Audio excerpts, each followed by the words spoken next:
بالله من الشيطان الرجيم. بسم الله الرحمن الرحيم. ما أصابكم من مصيبة فبما كسبت أيديكم ويعفو عن كثير. صدق الله مولانا العظيم. میرے محترم بھائیوں دوستوں اور بزرگوں، اللہ تعالیٰ نے ہمیں جو ایمان دیا ہے، اس ایمان کا تقاضا یہ ہے کہ دنیا میں جتنے حالات آئے، جتنے حالات آتے ہیں اور آئندہ جتنے حالات آنے والے ہیں،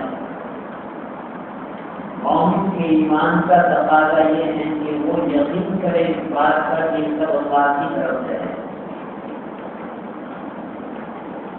اگر وہ یہ سمجھتا ہے کہ اللہ کی طرف سے ہے تو اس کا ایمان کامل ہے،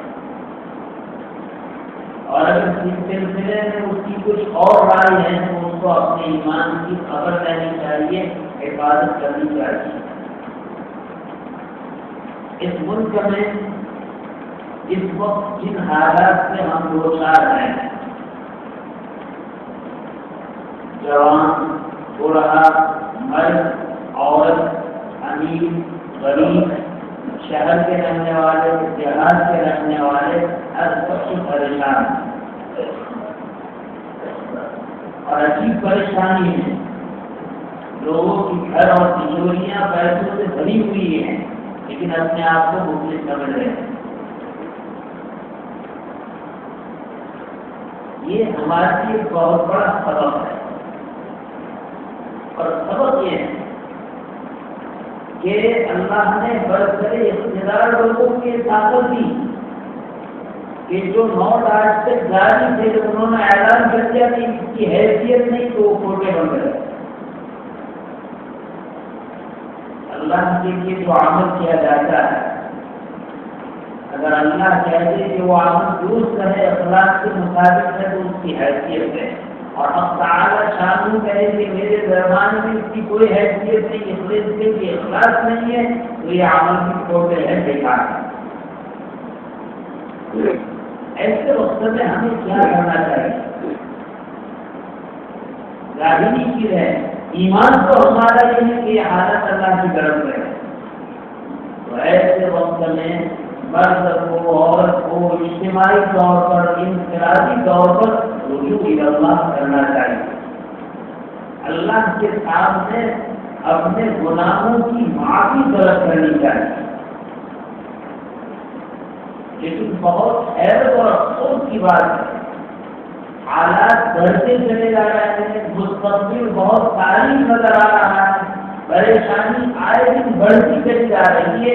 ایسے سارے حالات میں آدمی اللہ کی طرف متوجہ ہو، اللہ کی طرف رجوع ہو، اس کے بجائے اس کی کمی آ رہی ہے۔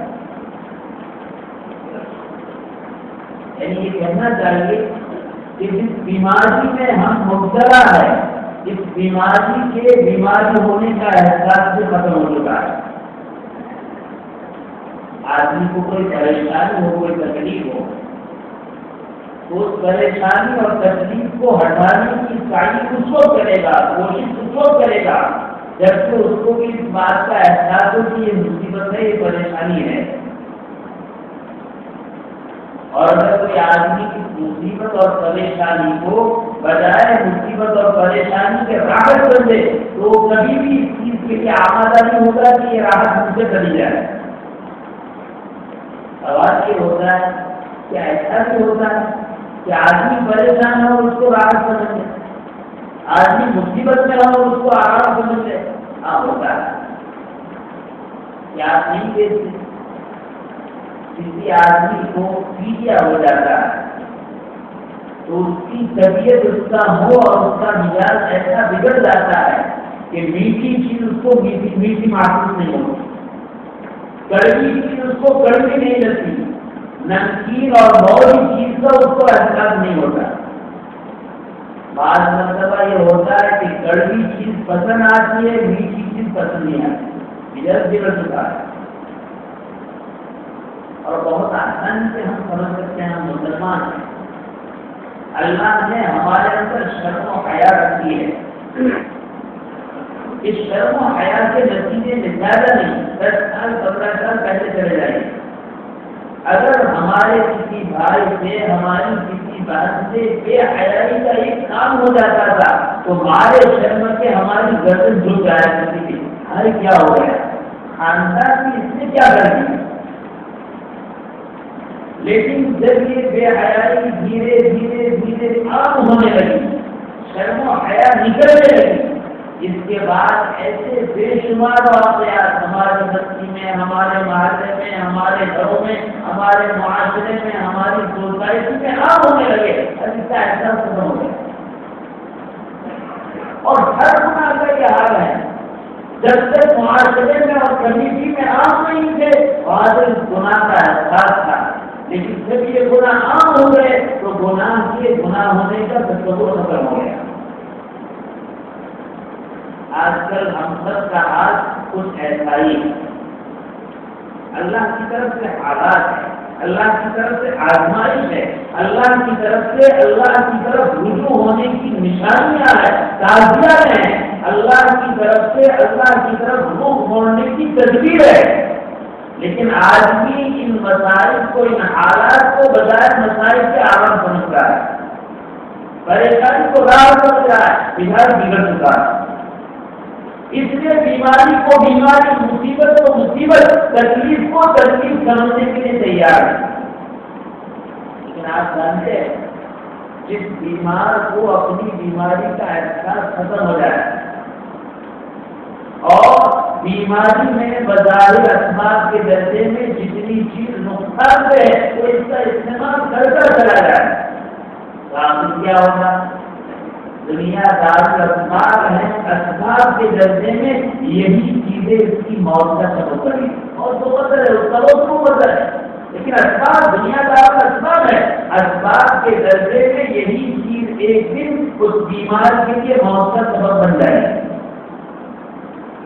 میرے عزیز بھائیوں, ٹھیک اسی طرح جن مصیبت میں ہیں, جن حالات میں ہیں, اس حالات کا تقاضا ہے کہ ہمیں پہلے احساس ہوگا, ہمیں اس کا احساس ہوگا کہ یہ اللہ کی طرف سے پریشانی ہے, فقر ہے, تو ہم اللہ کے گھر کی طرف, اللہ کی طرف رخ کرتے اور اپنی زندگی میں کچھ تبدیلی لانے کی فکر کرتے.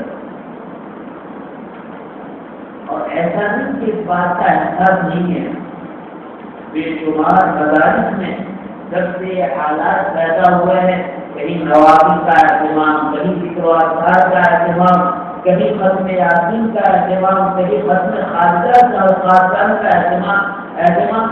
بعض مدارس میں جو مدارس کے طلباء کو 4.5 بجے اٹھا دیا جاتا ہے اور اٹھانے کے بعد اللہ کی یاد میں, توبہ استغفار میں, ذکر و اذکار میں, اپنے خاصان میں مشغول کیا جاتا ہے اور انفرادی اجتماعی اللہ کے سامنے رو رو کر اللہ کے نیک بندے کی عذاب کے کرنے کی دعا کر رہے ہیں.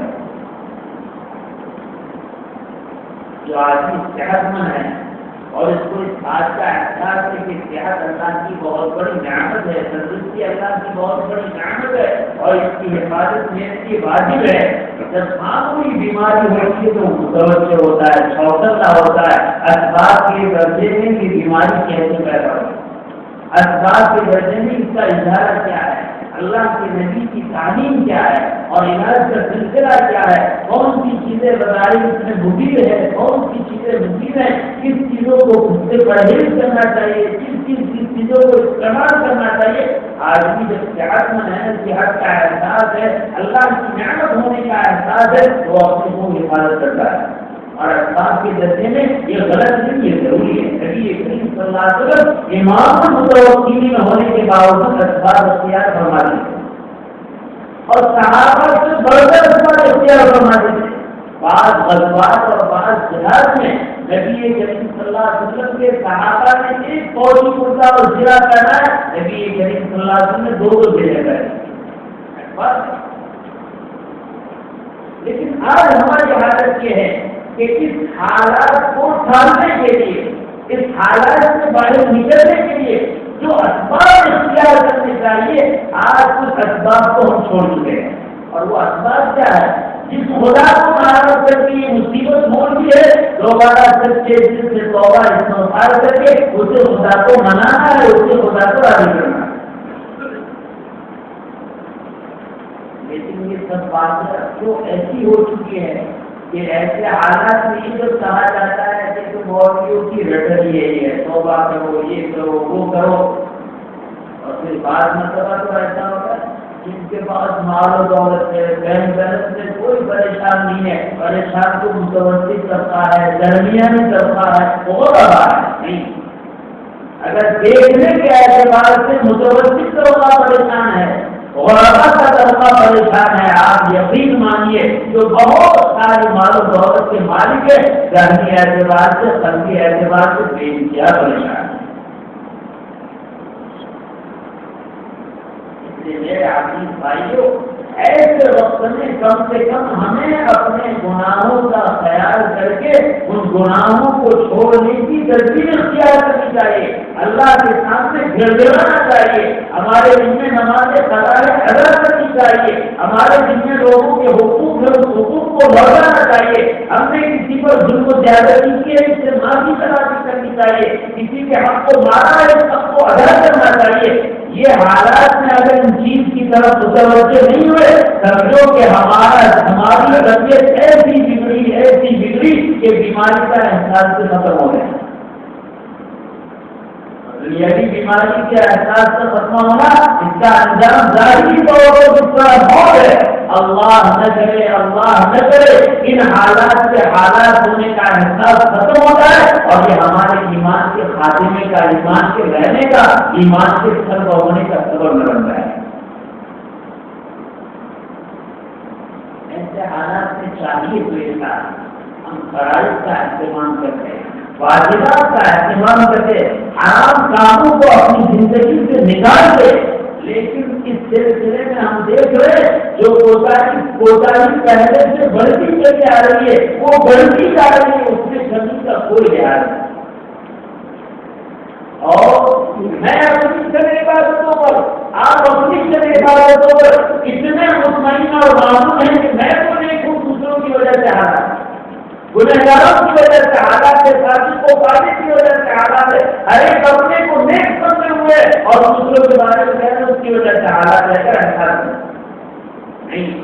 ایک ماں انسان کو، ایک بنی آدم کو اللہ کی پکڑ کے سلسلے میں یہ سمجھنا چاہیے، ہو سکتا ہے کہ سارے گناہ اللہ کی نظر میں کچھ ہو، میرے گناہوں کی وجہ سے یہ حالات۔ کسی زمانے میں بارش رک گئی، شیخ کرزی رحمۃ اللہ علیہ کی خدمت میں لوگ حاضر ہوئے، کہا کہ حضرت دعا کیجیے، بارش رک چکی ہے۔ بستی سے باہر نکل گئے اور زور پر دعا کرنے لگے، اے اللہ ممکن ہے میرے عمل کی نحوست کی وجہ سے، میری بدعملیوں کی وجہ سے آپ نے اپنی بارش سے اس امت کو، اس انسانوں کو محروم کر جاؤ، اے اللہ میرے گناہ معاف کرنا۔ اتنا بڑا اللہ کا ولی ہے اور اس کے بعد اپنے گناہوں کی طرف نظر ہے۔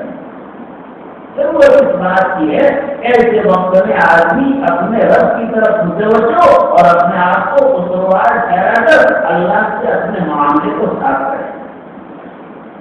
دیکھیے میرے بھائی، ہم جتنی بھی ان چیزوں سے ہٹ کر تبدیل کر رہے ہیں اسباب کے ڈبے میں، خدائے پاک کی قسم کامیابی اس میں نہیں، بظاہر کامیابی دیکھ رہے ہیں لیکن کامیابی کی شکل بھی یہ ناکامی ہے،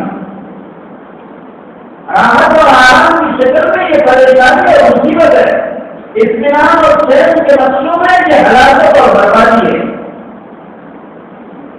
اللہ کرے اللہ تعالیٰ شان مجھے اور پوری امت مسلمہ کو رجوع کے اللہ نصیب فرمائے۔ دوسری بات یاد کرنی ہے، ہمارے نزدیک کے عالم دین حضرت مولانا نبی احمد صاحب کا انتقال ہو چکا ہے، آپ سب جانتے ہیں۔ حدیث میں اذکروا محاسن موتاکم، اپنے مردوں کی خوبیوں کو بیان کرو۔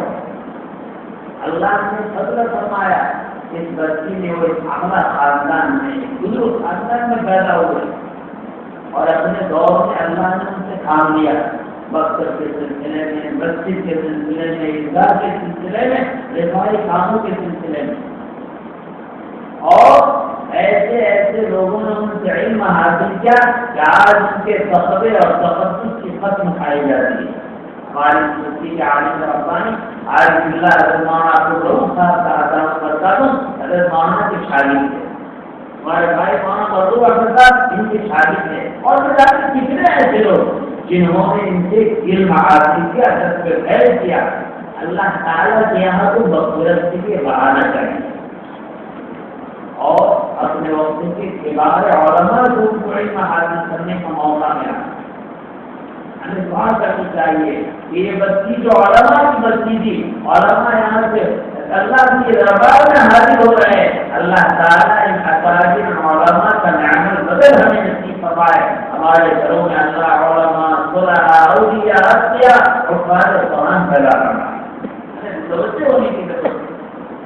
آج ہمارا حال یہ ہے کہ ہماری ساری دور اس طرف ہے کہ پیٹ کا مسئلہ پیسے کا مسئلہ حل ہو جائے. اشور ہے دنیا میں کہ لوگوں کو انگلش میڈیم کا بہت زیادہ اہتمام ہے، دنیاوی تعلیم کا بہت زیادہ اہتمام ہے. غلط ہے. نہ انگلش میڈیم کا شوق ہے، نہ دنیاوی تعلیم اور ڈگری کا شوق ہے. سب کو مسئلہ پیٹ کا اور پیسے کا ہے.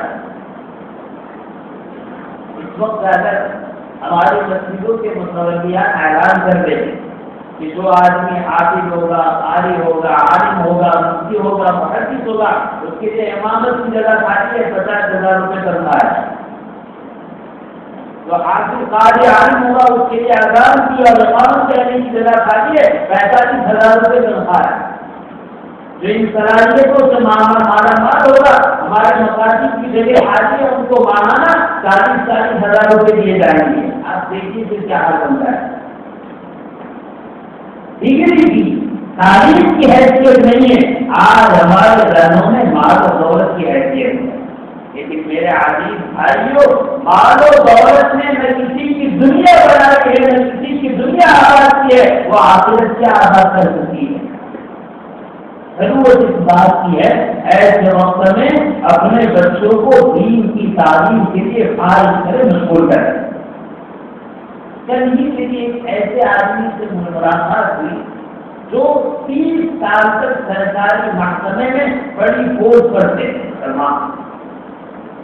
وہ خود کہنے لگے کہ ہمارے بچے اتنی ساری محنت سے اسکولوں میں جا رہے ہیں اور پڑھ رہے ہیں، لیکن وہاں انجام کچھ نہیں ہے. کیوں انجام کچھ نہیں؟ ہمارے بچے ہوشیار ہے، نہیں میں محنت سے پڑھتے ہیں، انجام کچھ نہیں. اس لیے کہ جتنی محنت سے یہ ڈگریاں حاصل کرتے ہیں، ان ڈگریوں کی جو مواقع ہیں وہ سارے حکومت کے ہاتھ میں ہے، اور حکومت کا نظریہ ہے کہ ہم ترقی نہیں کر سکتے. اور حال یہ ہے کہ حکومت کے پاس جگہ بھی اتنی تھوڑی ہیں کہ مثلا ایک سیٹ کھاتی ہے یا 100 سیٹ کھاتی ہے، اس کے لیے جب درخواست آتی ہے تو 1000 آتی ہے. ایک اسکول میں، ایک آفس میں، ایک دفتر میں، ایک سرکاری محکمے میں اگر 500 آدمی کی ضرورت ہے اور حکومت اعلان کرتی ہے کہ 500 آدمی چاہیے، 5000 درخواستیں پہنچتی ہیں. مجھے حیرت ہوئی کہ جس مقصد کے لیے ہم حاصل کر رہے ہیں دنیاوی پھل کو، دیکھو اگر مقصد ہوگا اس کے ذریعے سے دین اسلام کی خدمت کا، مقصد ہوگا اس کے ذریعے سے قوم و ملت کی خدمت کا، مقصد ہوگا اس سے انسانیت اور مخلوق کی خدمت کا، یہ جذبہ بہت اچھا ہے. لیکن آج یہ مقاصد بہت ہو رہا ہے. اگر مقصد ہی ہمارا ان ڈگریوں کے ذریعے سے پیٹ کا مسئلہ حاصل کرنا ہے، وہ بتا رہے تھے کہ فلاں ڈگری والے بہت سارے لوگ ہیں، آج تنخواہ کو 5000 دیا جاتی ہے. ایسے وقت میں ہمیں ضرورت اس بات کی ہے کہ ہم اپنے بچوں کو، اپنی بچیوں کو دین کی تعلیم کی طرف متوجہ کریں، دین کی تعلیم حاصل کرنے کے لیے ان کو فارغ کرنے لگائے.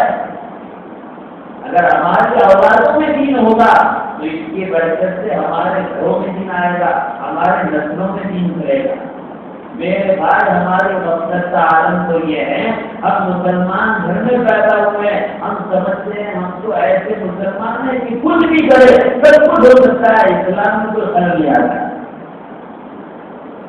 دکاندار اگر دکان کا دروازہ کھول کر چلا جائے اور جانتا ہے کہ چور ڈاکو بہت زیادہ ہے، میں تو دکاندار ہوں، کچھ بھی ہو جائے، میری دکان کو نقصان بہت ہمارا نہیں. ڈاکٹری کا پیشہ ختم کر دے، میں تو ڈاکٹر ہوں، میری ڈاکٹری کے پیشے سے کچھ لینا دینے، کیا اس کا دواخانہ محفوظ رہ سکتا ہے؟ دکاندار کی دکان محفوظ رہ سکتی ہے؟ آج ہمارا نتیجہ ہے کہ مسلمان کے گھر میں پیدا ہوئے، اب ہمارے بچوں میں علم ہے یا نہیں کوئی بات نہیں۔ اللہ جزائے خیر سے ان جماعتوں کو جو دین کے سلسلے میں فکر کر رہی ہے، محنت کر رہی ہے، بچوں لوگوں کی طرح کھا کر ان کو دین کی طرف بلا رہی ہے۔ لیکن آپ یقین مانیے یہ علاقہ، ہمارا یہ علاقہ جس کے بارے میں مشہور ہے کہ ماشاءاللہ دعوت و تبلیغ کا کام اس علاقے میں بہت اچھا ہو رہا ہے، یہ علاقہ جس میں مدارس بہت زیادہ ہے، یہ علاقہ جس کے ہر محلے میں مکتب موجود ہے، یہ علاقہ جہاں بہت سارے علماء موجود ہیں، ان علمی علاقوں کا، ان دینی ماحول والے علاقوں کا حال یہ ہے 40 سے 50% نوجوان ایسے ہیں جو قرآن پڑھ کر ایسے بھول چکے ہیں کہ قرآن پڑھنا نہیں جانتے، اور بعض بستی جو بہت بڑی دیندار سمجھی جاتی ہے ان کے حالات یہ ہیں کہ 40 35 نوجوان ایسے ہیں جن کو صحیح طور پر پاس کرنے آتی ہے۔ یہ ہمارے علاقے کا، ہماری بستیوں کا، جن کے بارے میں ہم مطمئن ہیں۔ کیوں مطمئن ہیں؟ مقصد میں بھیج دیا، مقصد سے فارغ ہو گئے، ہم نے کوئی ان کی فکر نہیں کی، نہ ان کو دیندار بنایا، نہ ان کو قرآن کریم کی تلاوت کا عادی بنایا، نہ نماز کا عادی بنایا، یہ بچے منسیہ کر چکے، چوپٹ کر چکے۔ اس طرف دھیان دینے کی ضرورت ہے۔ اور میرے بھائی دکان چلانے سے دکان آباد رہتی ہے، ڈاکٹری کا پیشہ اختیار کرنے سے ڈاکٹری کا کام چلتا ہے، دینداری کی مشق اور دینداری کی پریکٹس سے دینداری باقی رہ سکتی ہے، دین باقی رہ سکتا ہے۔ لیبر دین کا لگتا ہے اور سارا کام دین کے خلاف ہو، ان گھروں میں دین محفوظ نہیں رہتا ہے۔ اخیر میں اس بات کی آگے کرنی ہے، ہمارے اسی علاقے کا ایک گاؤں راجیش میں جامع مسجد کی تعمیر ہوئی، آپ کو جانتے ہیں، لیکن اس مسجد کے اوپر بہت سارا قرضہ ہو چکا ہے۔ آج وہاں سے انشاءاللہ چند حضرات عصر سے عشاء کے درمیان یہاں آئیں گے، اور آنے کے بعد اپنی مسجد کے لیے وہ چاہتے ہیں کہ ان کا تعاون کیا جائے۔ میں اپنے سارے بھائی کے کام کروں گا۔ ماشاءاللہ ہمارا علاقہ جہاں ہندوستان کے غریب ضلعوں سے اور صوبوں سے ہزاروں لوگ آتے ہیں اور بے شمار رقم بنا کر چلے جاتے ہیں، بعض سچے ہوتے ہیں، بہت سارے غلط ہوتے ہیں، بعض سچے ہوتے ہیں، بہت سارے غلط ہوتے ہیں، اور ہمارا بولا سب کا حال یہ کہ ہم بغیر تحقیق کے ایسے دے دیتے ہیں۔ دیکھو ہندوستان میں، پورے عالم میں جہاں کہیں بھی دین کا کام ہو رہا ہو اور وہاں تعاون کی ضرورت ہو، بلا کسی عصبیت کے کہ اپنا نہیں ہے، لاجپور کا نہیں ہے، گجراتی نہیں ہے، یہ پنجابی ہے، یہ ہمارے یہاں عصبیت نہیں، ہمارے یہاں تو دین کا دین کے نام پر دین کا جہاں بھی کام ہو رہا ہے ہم اس کا تعاون ضروری ہے۔ یہ تو علاقے کی بات ہے، علاقے کی مسجد ہے اور ہمارے ساتھ میں مسجد تو بن چکی ہے لیکن بہت سارا قرضہ ہو چکا ہے۔ میں اپنے سارے بھائیوں سے اور خاص کر کے ان بھائیوں سے جن کو اللہ نے مال و دولت عطا فرمائی، بہت درد دل کے ساتھ یہ اپیل کروں گا کہ جب ہمارے بھائی آپ کی خدمت میں دھندے کی وصولیابی کے لیے پہنچے، آپ دل کھول کر ان کا تعاون کریں گے انشاءاللہ۔ ہر ایک یہ ارادہ کرے کہ اپنی حیثیت سے دل کھول کر اس کا تعاون کرنا ہے۔ علاقے کی مسجدیں سامنے ماشاءاللہ ہمارے علاقے کا حال ہے کہ مسجدیں مساجد وغیرہ بچے اس میں خدمت ہوتی ہے، جس مقصد کے لیے بنایا جاتا ہے اس مقصد کو پورا ہوتے ہوا ہم اپنے آنکھوں کے سامنے دیکھتے ہیں، لیکن دیکھیے ہماری ایک طبیعت ہے، جب علاقے کا کام ہوتا ہے تو گجرات کو وہ مان جاتے ہیں اور دوسرے علاقے کا کام اشارہ وہ غریب ہے۔ یہ بہت بڑا دھوکہ ہے، یہ ایسا دھوکہ ہے جیسے بادشاہ نے اعلان کیا کہ اگر ہوش میں سب کو دودھ بھرنا ہے تو 2 سال میں مشورہ کے سارے دودھ بھریں گے، ہم تو پانی بھر کر آئے، صبح دیکھتے ہیں تو پورا ہوش پانی سے بھرا ہوا ہے۔ ہر علاقے کا یہ حال ہے کہ ہر علاقے میں جہاں غربا ہے وہاں عمرا بھی ہیں، یہ تو ہمارے اساتذہ کی محنت کا صلہ ہے، اس دھرتی کی خصوصیت ہے۔ اللہ نے اہل گجرات کو اللہ کے دین کے نام پر خرچ کرنے کا جذبہ عطا فرمایا ہے۔ یار میں اپنے بھائیوں سے کہوں گا ہر جگہ ہمیں تعاون کرنا ہے، لیکن جہاں مسئلہ ہماری بستی کا ہو، ہمارے علاقے کا ہو، ہمارے سامنے ہو، کام پر ہمیں اطمینان اور اعتماد ہو، ہم زیادہ سے زیادہ بڑھ چڑھ کر اس میں حصہ لیں۔ انشاءاللہ حصہ لیں گے۔ اللہ تعالیٰ آپ کی خیرات کو، اللہ تعالیٰ آپ کی اس للہ عطیے کو بے انتہا قبول